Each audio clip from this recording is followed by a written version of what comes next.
berapa persen kita khusyuk dalam sholat kita, maka semakin banyak pahala yang bakal kita dapat daripada sholatnya kita.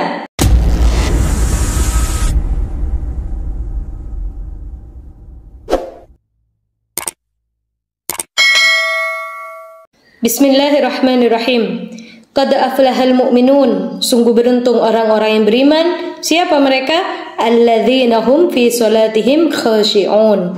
Yaitu orang-orang yang khusyuk dalam salatnya. Apa itu khusyuk? Khusyuk itu hudurul qalb, yaitu hadirnya hati ketika kita melakukan gerakan salat ataupun kita sedang mengucapkan, melafalkan bacaan-bacaan salat. Kata Imamul Ghazali, pahala sholatnya seseorang itu tergantung dari seberapa banyak dia khusyuk dalam sholatnya. Kalau separuh daripada sholatnya dia khusyuk, maka dia mendapatkan pahala separuh. Kalau orang itu khusyuknya sepertiga daripada sholatnya, maka dia mendapatkan pahala sepertiga dari sholatnya. Akan tetapi kalau dia khusyuknya sekedar seperempat daripada sholatnya, maka orang itu akan mendapatkan pahala seperempat dari sholatnya. Jadi di sini semakin banyak khusyuknya kita, semakin besar berapa persen kita khusyuk dalam sholat kita, maka semakin banyak pahala yang bakal kita dapat daripada sholatnya kita. Tanda khusyuk itu sendiri tenangnya badan, anggota badan tidak terlalu banyak bergerak di waktu sholat. Pernah suatu ketika ada salah seorang sahabat waktu sholatnya dia sedang memainkan janggutnya. Kemudian ditegur oleh Rasulullah SAW, sesungguhnya kalau seseorang itu khusyuk dalam sholatnya, maka niscaya tangannya akan tenang, tidak akan memainkan janggutnya.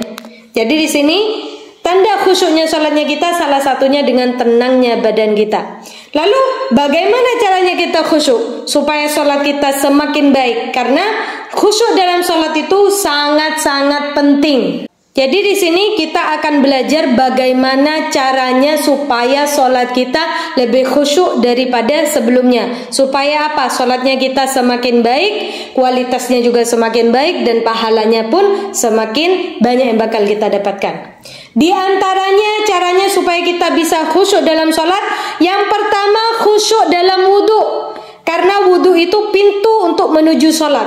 Kenapa perlu khusyuk dalam wudhu? Waktu kita berwudhu, kita khusyuk dengan bacaannya kita, niatnya kita.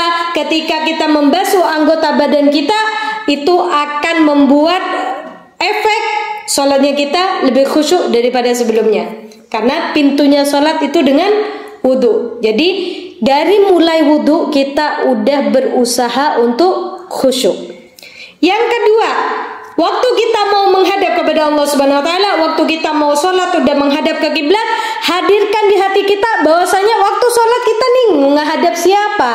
Kita nih bukan menghadap pejabat, kita bukan menghadap menteri, kita bukan menghadap presiden, kita menghadap Rabbul Alamin, Tuhan sekalian alam. Maka persembahkan sholat kita dengan sebaik-baiknya. Hadirkan hati kita ketika kita mau sholat bahwasanya kita saat ini sedang menghadap kepada Allah Subhanahu wa taala. Kemudian yang ketiga, supaya bisa membantu khusyuknya sholat kita, membaca surat An-Nas waktu akan memulai sholat. Jadi sebelum takbiratul ihram, di sini alim ulama mengajarkan kepada kita supaya kita membaca surat An-Nas sampai selesai. Qul a'udzu birabbin nas, malikin nas, ilahin nas sampai selesai. Baru setelah itu kita bersiap untuk melakukan sholat. Dan yang terakhir, yang bisa kita lakukan supaya sholat kita khusyuk, yaitu dengan cara fokus dengan apa yang kita baca waktu kita sholat, dan fokus dengan gerakan sholat kita. Walaupun kita nggak tahu arti bahasa Arabnya daripada bacaan sholat kita, akan tetapi kalau tahu artinya ya lebih baik. Dan di sini bagi orang yang belum tahu dengan arti bacaan sholatnya, paling tidak dia fokus dengan apa yang dia baca dan dengan gerakan sholatnya. Terkadang lidah kita itu lancar baca Fatihah, tiba-tiba udah selesai nih baca Fatihah, tiba-tiba udah selesai baca surat pendek, tiba-tiba udah sujud. Nggak tahu nih tadi bacaannya apa, gerakannya gimana, nggak fokus, pikiran melayang kemana-mana, hati udah pikiran kemana-mana.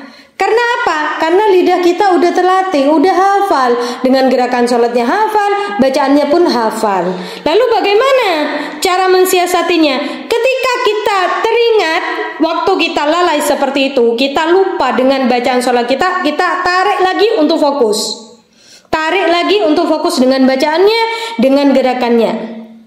Misalnya nanti melayang lagi pikiran kemana-mana, hatinya kemana-mana, tarik lagi.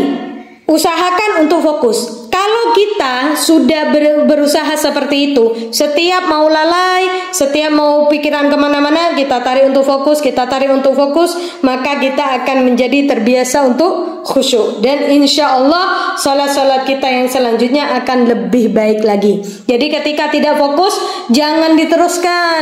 Mikirin ini, diteruskan tuh waktu sholat. Pas kita ingat kita saat ini sedang sholat, fokus lagi dengan bacaannya, fokus lagi dengan gerakannya. Insya Allah kita akan terlatih untuk khusyuk, lebih khusyuk lagi di salat-salat kita berikutnya. Wallahu a'lam bishawab. Semoga bermanfaat. Assalamualaikum warahmatullahi wabarakatuh.